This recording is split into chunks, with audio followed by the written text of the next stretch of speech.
school in my home state of Minnesota. You went on Fox News blaming school shootings on antidepressants. Are you going to be examining at all some of the drugs that are used in order to make that transition happening, to see if it plays a role? Because we also know there was a trans shooter in the Tennessee situation.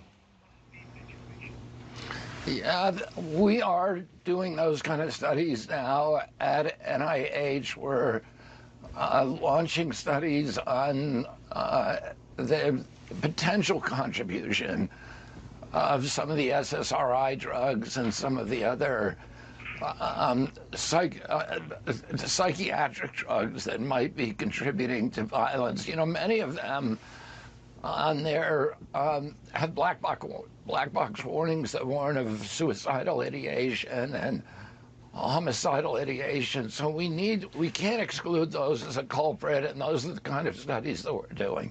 You have no evidence of that because you have no evidence of a connection.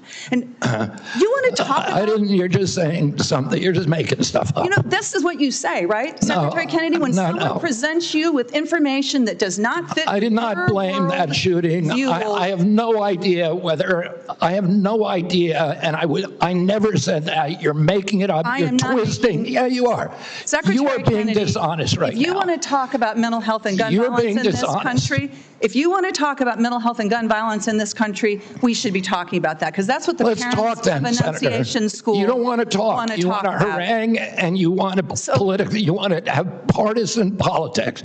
That is I want to actually solve these problems. Ms. Secretary Kennedy, what the Trump administration is doing right now is making it harder for people in this country to get access to mental health care. So don't talk to me about solving the mental health care crisis when you are making it harder. You cut Medicaid, which is the #1 payer for mental health care services in this country. You decimated the agency at Health and Human Services that focuses on mental health and substance abuse. That's what states count on. They're cutting their services to schools as a result of that. Several years ago, in a bipartisan way, Congress came together and passed the Safer Communities Act, which made important investments in mental health care and did some important, though small things, to reduce access to guns. What do? You propose cutting that funding. This is what we're talking about in your leadership in the Department of Health and Human Services. If you want radical transparency, as you talk about,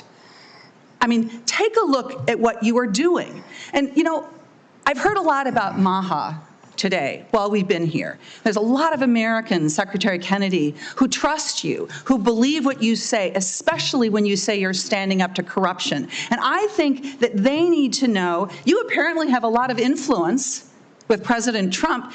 Did you ask him not to roll back these regulations that are stopping the big corporations from dumping heavy metals and endocrine disruptors into our soil and water? I mean, there's no evidence that you have been even opposing that. Did you do anything to stop the Trump administration from rolling back this handout to Big Pharma that makes it easier for the big drug companies to charge more for cancer drugs? No, you presided over that. I mean, it's stunning, really, what's happened over the last 8 months. It's stunning to me. And I just hope that in this moment, our colleagues, there's hardly anybody left in this room, are going to think about what it is that you've done, what your legacy is going to be at the Health and Human Services Agency, and pay attention to the damage that is being done here.